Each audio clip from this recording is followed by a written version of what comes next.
दोस्तों, स्वागत है आपका प्रयास क्लासिक में।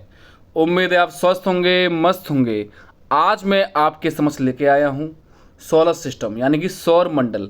यानी कि इससे प्रीवियस वीडियो में मैं आपके समक्ष लगभग 150 क्वेश्चन यानी कि 150 क्वेश्चन लेकर आया था। किसके? आपके सौर मंडल के। यानी कि सौर मंडल के आपके लगभग जो क्वेश्चन थे वो आपके 150 क्वेश्चन में करा चुका हूँ, जिसका लिंक मैंने इसके डिस्क्रिप्शन में आपको दे दिया है। ठीक है, और यह आपकी सौर मंडल की आखिरी वीडियो है।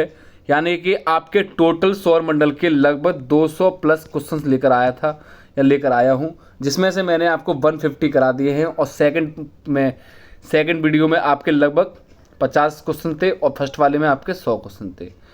ठीक है, और आज वाले में आपके 50 क्वेश्चन देखने को मिलेंगे। और यह सारे क्वेश्चंस मैं बता दूं कि आपके प्रत्येक परीक्षाओं में, हर परीक्षाओं में पूछे जाने वाले क्वेश्चन है और हर परीक्षाओं से उठाए हुए हैं। यानी कि मैं बात करूं, यह आपकी आरआरबी में से पूछे जाते हैं, या वर्तमान में आपका यूपी पुलिस है, ठीक है, वहां से भी पूछे जाएंगे।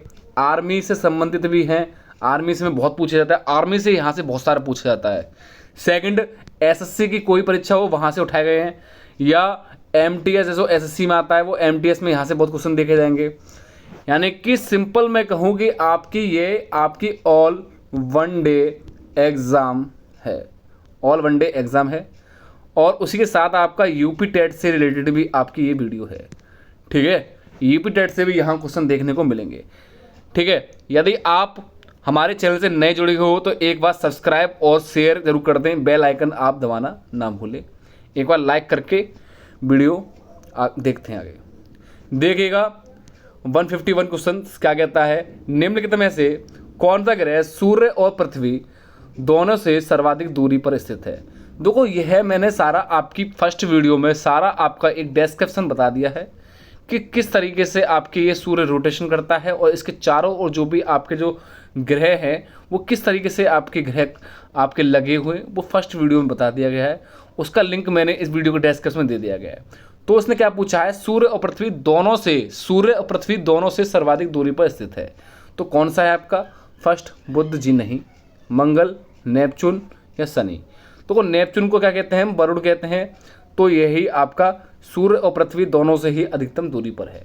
नेक्स्ट 152, वर्ष दीर्घतम होता है शनि पर, बृहस्पति पर, नेपच्यून पर या पृथ्वी पर? तो इसका भी मैं बात करूं तो नेपच्यून पर होता है वर्ष दीर्घतम यानी बड़ा।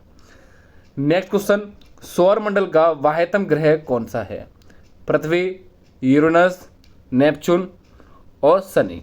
तो इसने बोला वाह्यतम ग्रह कौन सा है। अब वाह्यतम की मैं बात करूं जो स्टार्टिंग के जो 4 ग्रह हैं, और वो तो आपके आंतरिक ग्रह होते हैं, और एंड के आपके जो 4 ग्रह होते हैं वो आपके वाह्यतम होते हैं। लेकिन सबसे सर्वाधिक वाह्यतम की बात करूं तो आपका नेपच्यून ही होगा, अर्थात सी ऑप्शन इसका एकदम करेक्ट है। नेक्स्ट क्वेश्चन देखिएगा क्या कहता है आपका 154, यम अथवा कुबेर जिसको प्लेटो भी कहते हैं, की खोज सन 1930 में निम्न में से किस खगोलज्ञ द्वारा की गई थी? किसके द्वारा की गई थी? क्लाइड टम्बक के अनुसार यह की गई थी। 154 का फर्स्ट ऑप्शन एकदम सही है। नेक्स्ट क्वेश्चन देखिएगा 155, निम्नलिखित में से किस आकाशीय पिंड को परिक्रमण और परिभ्रमण दोनों गति में बराबर समय लगता है? चंद्रमा, बुध, शुक्र या शनि? तो किसको लगता है? आपका चंद्रमा को लगता है, अर्थात 155 का एक क्वेश्चन एकदम कंप्लीट है।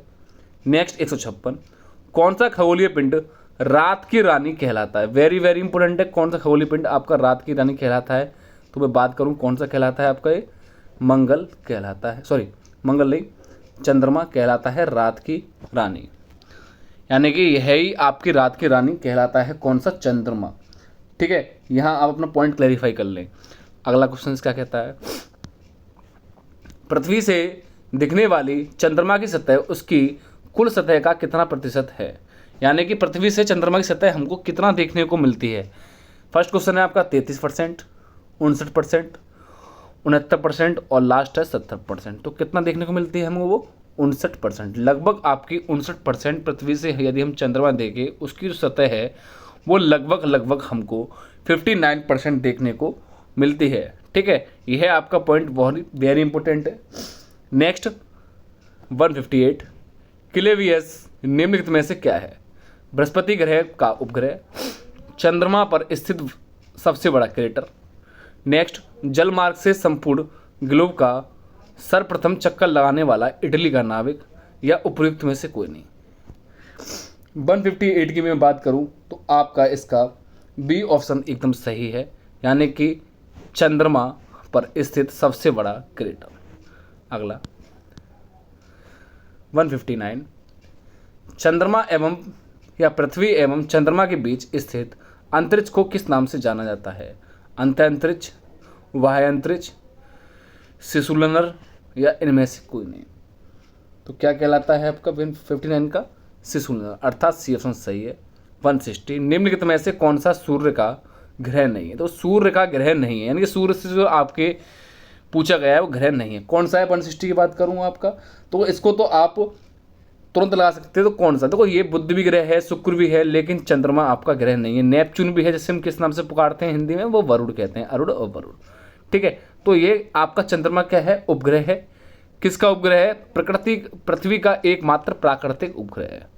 अगला 161 पृथ्वी का एकमात्र उपग्रह है। देखो आ गया, अभी बोला है तो कौन सा है आपका? चंद्रमा ही होगा। अगला 162 शांत समुद्र और तूफानों का महासागर निम्न में से कहाँ स्थित है? चंद्रमा, वरुण, बृहस्पति, शनि। 162 की बात करूँ तो आपका ए ऑप्शन एकदम कंप्लीट है, यानी कि चंद्रमा। ठीक है, 162 की बात करूँ तो आपका ए ऑप्शन एकदम सही है, चंद्रमा। अगला 163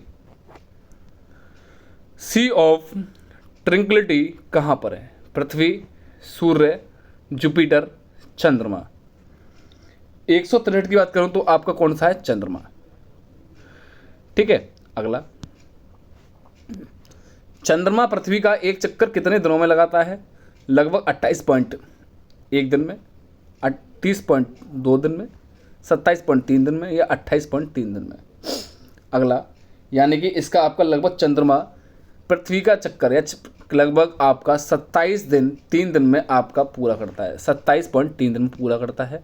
अगला चंद्रमा से पृथ्वी तक प्रकाश के पहुंचने में लगने वाला समय है 1 सेकंड, 1 सेकंड से कम, 2 सेकंड से अधिक, या 2 सेकंड से कम।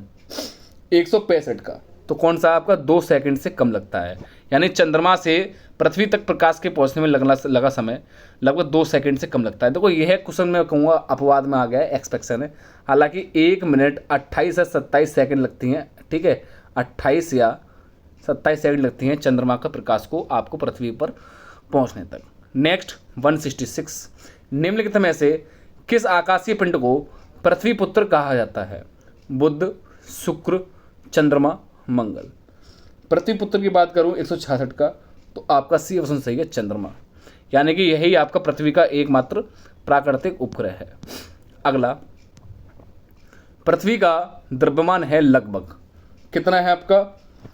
सूर्य के द्रव्यमान का 1000वां भाग। अगला 168 क्या कहता है आपका? आकाश का सबसे चमकदार तारा है। पहला है प्रॉक्सिमा सेंचुरी, फिर है वॉनॉइट, फिर है नेबुला, फिर है सीरियस। 168 की बात करूं तो आपका कौन सा है?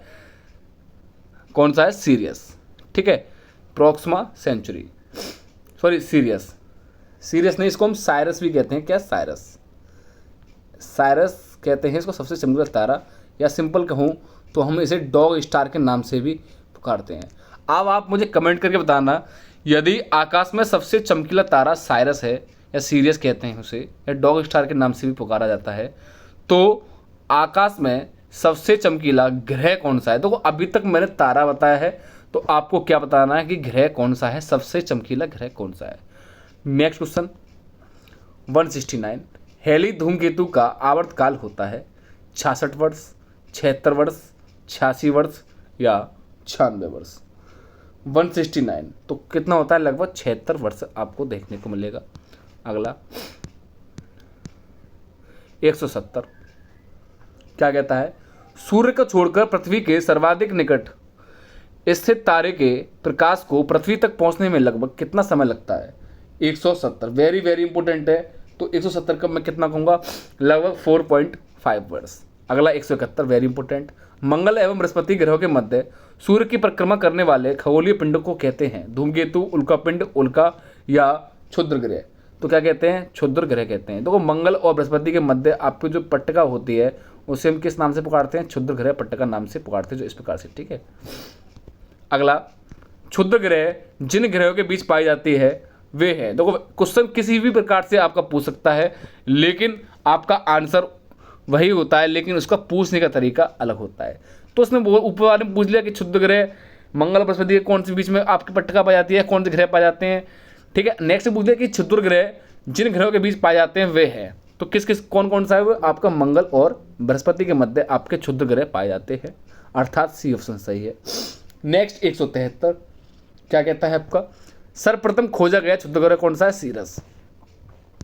अगला 174 क्या कहता है आपका, धूमकेतु की पुच्छ सूर्य से परे दृष्ट होती है, पश्चिम दृष्टि होती है। तो 174 का, सूर्य द्वारा उत्सर्जित विकिरण धूमकेतु पर वहज दाव डालता है जिससे उसकी पुच्छ सूर्य से दूर क्षिप्त हो जाती है। अगला 175, क्षुद्र ग्रह के विषय में निम्नलिखित में से कथनों पर विचार कीजिएगा। 175 अगला, क्षुद्र ग्रह, इसमें पहला पॉइंट है, क्षुद्र ग्रह सूर्य की परिक्रमा करने वाले विभिन्न आकारों की चट्टानें मलबे हैं, यानी कि इसने बोला है मलबे हैं। जी हाँ, बिल्कुल सही है। अगला कहता है, अधिकांश क्षुद्र ग्रह छोटे होते हैं किंतु कुछ का व्यास 1000 किलोमीटर तक बड़ा है, बिल्कुल सही कह सकते हैं अधिकांश सा। नेक्स्ट, क्षुद्र ग्रह की कक्षा बृहस्पति और शनि की कक्षाओं के मध्य है, देखो यह गलत है, यह बृहस्पति और शनि ना हो कि क्या है, बृहस्पति और मंगल के मध्य पाई जाती है, अर्थात 1 और 2 सही है। तो इसमें फर्स्ट, सेकंड, थर्ड गलत है, सेकंड और थर्ड ये भी गलत है, फर्स्ट और थर्ड ये भी गलत है, कौन सा सही है, फर्स्ट और सेकंड एकदम करेक्ट है। अगला 176, सूर्य ग्रहण के दौरान, वेरी वेरी इंपॉर्टेंट है, सूर्य ग्रहण के दौरान क्या कहता है आपका, सूर्य और चंद्रमा के बीच पृथ्वी आ जाती है, सूर्य और पृथ्वी के बीच चंद्रमा आ जाता है, पृथ्वी और सूर्य के बीच ठीक आधी दूरी पर चंद्रमा आ जाता है, पृथ्वी और चंद्रमा के बीच सूर्य आ जाता है।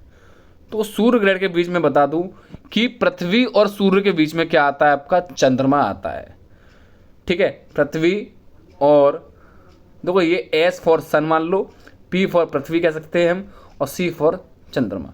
तो एस पी सी यानी कि इसको हम कह सकते हैं आपके ये है, इसमें आपकी पृथ्वी जहाँ बीच में है, यानी कि सूर्य और पृथ्वी के बीच चंद्रमा आता है। तो हम ऐसा कह सकते हैं, या तो हम कह सकते हैं पी फॉर पृथ्वी, सी फॉर चंद्रमा, एस फॉर सूर्य, यानी कि जहाँ पर ये पृथ्वी हो गई पी फॉर पृथ्वी, सी फॉर चंद्रमा, एस फॉर सूर्य। तो पीसीएस याद कर लीजिएगा, पीसीएस। तो सी फॉर वहाँ आपका चंद्रमा होगा, ना कि एम फॉर, एम मून माने चंद्रमा नहीं कह के हम कह सकेंगे सी फॉर चंद्रमा, पी फॉर पृथ्वी, एस फॉर सन या सूरज कह सकते हैं। तो पीसीएस याद कर लो, जहाँ आपका चंद्रमा मध्य आए वहाँ आपका सूर्य ग्रहण होता है, अर्थात इसका वी ऑप्शन एकदम करेक्ट है। अगला 177, पूर्ण सूर्य ग्रहण के मध्य या समय सूर्य का कौन सा हिस्सा भाग दिखाई देता है, वेरी वेरी इंपॉर्टेंट है, इसे हम वेरी इंपॉर्टेंट ले सकते हैं। 177, तो इसका किरीट दिखाई देता है, किरीट, यानी कि पूर्ण सूर्य ग्रहण के, आपने देखो ये सूर्य पड़ रहा है तो उसके ऊपर एक ही परत लगी होती है, यहाँ चमकती होती है, तो उसे हम क्या कहते हैं, किरीट, अर्थात इसे हम कोरोना भी कहते हैं। किरीट को ही कोरोना के नाम से वर्णित किया गया है। 3 इसकी परतें होती हैं, प्रकाश मंडल, वर्णमंडल और किरीट, अर्थात कोरोना के नाम से भी है, प्रचलित है। नेक्स्ट 178 क्वेश्चन क्या कहता है आपका, सूर्य ग्रहण निम्नलिखित में से किस स्थिति में पड़ता है, जब पृथ्वी, तो अभी क्वेश्चन पता है तो इसे तो आप तुरंत लग सकते हो, जब पृथ्वी और सूर्य के बीच चंद्रमा आ जाता है, तो फर्स्ट ऑप्शन इसका सही है। अगला 179, सूर्य ग्रहण की स्थिति पाई जाती है, ठीक है। यहां हम देखते हैं, जब पृथ्वी चंद्रमा और सूर्य के बीच आती है, जब पृथ्वी चंद्रमा और सूर्य के बीच आती है, जी नहीं। जब चंद्रमा सूर्य और पृथ्वी के बीच आ जाता है, बिल्कुल सही है। नेक्स्ट, जब अमावस्या का दिन होता है, यह भी सही है। जब पूर्णिमा का दिन होता है, जी नहीं। तो सेकंड और थर्ड सही है, यानी कि सूर्य ग्रहण के दिन आपकी अमावस्या होती है, चंद्र ग्रहण के दिन आपकी पूर्णिमा होती है। ठीक है, अर्थात इसका सी ऑप्शन एकदम करेक्ट है। अगला, एक कैलेंडर वर्ष में अधिक से अधिक कितने ग्रहण हो सकते हैं? कैलेंडर कितने हो सकते हैं आपके? 7। अगला, डायमंड रिंग की घटना होती है। डायमंड रिंग की घटना कहाँ होती है? आपकी सूर्य ग्रहण के दौरान। अभी बताया था कि डायमंड रिंग यानी कि सबसे ऊंची पर चमकती है, उसे कहते हैं किरीट। नेक्स्ट, सिजगी, वेरी वेरी इंपॉर्टेंट है आपका, सिजगी वाला वेरी इंपॉर्टेंट है। सिजगी है क्या है? 182। तो इसकी बात करूं, सूर्य, पृथ्वी, चंद्रमा एक ही सीधी रेखा में स्थित है। वेरी वेरी इंपॉर्टेंट है, इसे आप लिख लेना कि सिजगी किसे कहते हैं।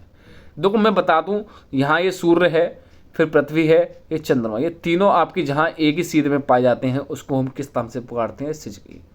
अगला, चंद्र ग्रहण का कारण है 183।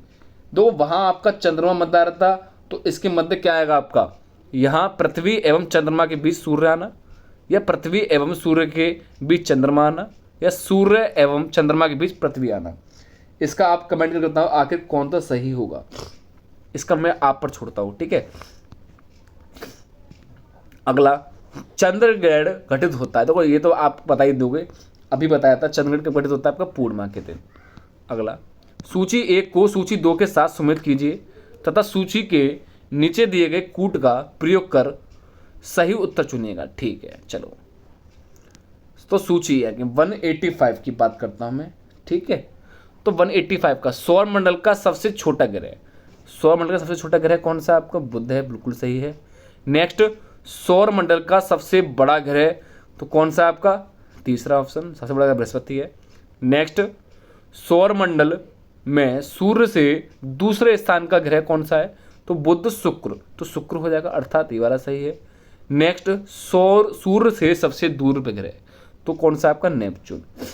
तो आपका कुछ क्रम कुछ किस प्रकार से बन गया? पहले का पहला, दूसरे का तीसरा, नेक्स्ट उसके बाद देखोगे तीसरे का दूसरा और चौथे का चौथा। तो यह आपकी घटना जब दिख रही है, तो पहली बात तो आप जहाँ आपका पहले का पहला दिख रहा है तो आप तुरंत लगा दें। जहाँ आपको लग रहा है कि पहले का पहला, तो यहाँ पहले का देखो कहीं पहला नहीं है, तो कहाँ है आपका? चौथे में, तो आप तुरंत लगा दें। यहाँ अगर आपके दो वर्णित किए गए हैं तो आप बिल्कुल दे सकते हो सेकंड पॉइंट पे। लेकिन जहाँ आपका पहला ही आपकी पहली कंडीशन लागू कर रही है, पहले का पहला, अन्य ऑप्शन में नहीं दिया, पहले का पहला एक ऑप्शन में दिया गया है, तो आप बिना सोचे समझे, मतलब सोचना तो है लेकिन टाइम ना वेस्ट करते हुए एकदम लगा के आगे वाले क्वेश्चन के ओर बढ़े। नेक्स्ट, निम्नलिखित में से किसे शुक्र ग्रह कहते हैं? प्लेटो, जुपिटर, वीनस, मार्स। तो यानी कि यहाँ आपका इंग्लिश का वर्णित किया गया, किसे कहते हैं? वीनस को। सूर्य और पृथ्वी के बीच औसत दूरी कितनी है? 187। कितनी है? 150 × 10⁻⁶ किलोमीटर। IAS में पूछा गया है ये। अगला, ग्रह क्या है? तो ग्रह तो बता ही दोगे, ये मैंने पहले ही बताया गया है। 188 का क्या है? ऐसे अप्रकाशमान पिंड जो टिमटिमाते नहीं हैं। ठीक है, तो वो आपके क्या हैं? ग्रह, ये टिमटिमाते नहीं हैं। 189, निम्नलिखित में से कौन सा ग्रह के सर्वाधिक प्राकृतिक उपग्रह अथवा चंद्र हैं? तो कौन सा आपका? बृहस्पति। लेकिन वर्तमान के हिसाब से देखा जाए तो आपका बृहस्पति ना होकर कौन सा है? शनि। यानी कि वर्तमान की अपेक्षा देखी जाए, वर्तमान की उपेक्षा नहीं अपेक्षा, तो सबसे ज़्यादा आपके ग्रह किसके हैं? शनि के। उसके बाद तदनुसार आपके बृहस्पति के हैं। तो आप कमेंट करके बताओ कि शनि के टोटल उपग्रह यानी कि कुल उपग्रहों की संख्या कितनी है? अधिकतम उपग्रहों की संख्या आप कमेंट करके आप मुझे निश्चित रूप से बताएं। अगला, 190, मंगल की परिक्रमा कक्षा में जाने वाले प्रथम एशियाई देश का नाम बताइएगा। चीन, पाकिस्तान, भारत, जापान। 190, तो कौन सा आपका? भारत, अर्थात सी ऑप्शन सही है। अगला, निम्नलिखित में को आकार के अनुसार घटते क्रम में लगाइए तथा नीचे दिए गए कूट सही उत्तर चुनिए। बृहस्पति, यूरेनस, पृथ्वी, शनि। 191, तो इसका क्या हो जाएगा? पहला, चौथा, दूसरा, तीसरा, अर्थात सी ऑप्शन सही है। अगला, पृथ्वी का वह यमज नक्षत्र कौन सा है जो अमाप घनत्व और द्रव्यमान में पृथ्वी जैसा दिखाई देता है? शुक्र, बृहस्पति, मंगल, बुध। तो कौन सा है आपका? 192 की बात करूं तो आपका शुक्र है। अगला 193, सूर्य के बाह्यतम परत को कहते हैं? अभी बताया है मैंने, क्या कहते हैं? क्रीट अर्थात कोरोना। अगला, विलुमन परिघटना होती है तो कहाँ होती है? जब एक ही माह में 2 पूर्णिमा हो तो आपकी विलुमन परिघटना देखने को मिलती है। नेक्स्ट, निम्नलिखित में से कौन सा एक दिए गए ग्रहों का उनके अमाप व्यास के बढ़ते हुए क्रम में सही अनुक्रम है? 195। तो कौन सा है? बुध, मंगल, शुक्र, पृथ्वी, यूरेनस। CDS में पूछा हुआ क्वेश्चन है आपका। नेक्स्ट, उत्तरी गोलार्ध के संदर्भ में निम्नलिखित में से कौन सा कथन सही है? 196। देखो यह भी मैंने आपको बता दिया गया था, कौन सा सही बताइएगा। उत्तर अनंत को 22 दिसंबर को होता है, शरद विशुद्ध 23 सितंबर को, दक्षिण अनंत 21 जून को, यह बसंत ऋतु। तो कमेंट करके बताना इसका आखिर सही कौन सा होगा। ठीक है, आखिर इसका बी ऑप्शन सही है, उत्तर अनंत 22 दिसंबर का होता है। ठीक है, बसंत वाला गलत है। अगला, नीचे दिए गए सही कूट का चयन करें। अरे ऊपर वाले क्वेश्चन का आ गया क्या? अच्छा इसमें दिया है, अच्छा 1 और 2 सही था उसमें, सॉरी 1 और 2 सही था उसमें, 1 और 2। अगला 197, निम्न में से किस वैज्ञानिक ने यह सिद्ध किया कि सूर्य के चारों ओर प्रत्येक नक्षत्र का मार्ग दीर्घवृत्ताकार है? किसने किया था? केपलर ने। भूपृष्ठ के 3/4 भाग में है वायु, जल, बर्फ, बालू। क्या है आपका इसमें? बी ऑप्शन सही है, जल। अगला, उस ग्रह का नाम बताइए जो सूरज से लगभग 150 मिलियन किलोमीटर दूर पर स्थित है? कौन सा है आपका? पृथ्वी। विश्व के धरातल पर या विश्व के कितने धरातल पर पानी है? वेरी वेरी इंपॉर्टेंट क्वेश्चन है। कितने पर? 70। यहाँ मैं बता दूं आपके लगभग 200 क्वेश्चन आपको सौर मंडल के पूर्ण रूप से देखने को मिले हैं और ये आपके हर परीक्षा में आते हैं। देखो यहाँ SSC में SSC 2015 ऐसे आपकी हर परीक्षा में पूछे हुए क्वेश्चन हैं। और साथ ही साथ बता दूं यहाँ आपका सौर मंडल वाला चैप्टर कंप्लीट हो चुका है। नेक्स्ट वीडियो में मैं आपका नया टॉपिक जल्द ही लेकर आऊँगा। ठीक है, इसलिए आपको ये वीडियो अच्छी लगी हो तो एक बार आप लाइक अवश्य कर दें और शेयर करना ना भूलें और बेल आइकन दबा दें ताकि आपको नई वीडियो या नई जानकारी अधिक से अधिक प्राप्त हो। और सब्सक्राइब अवश्य कर लें यदि आप हमारे चैनल से जुड़े हुए हो। मिलते हैं नेक्स्ट वीडियो में। धन्यवाद। जय हिंद, जय भारत।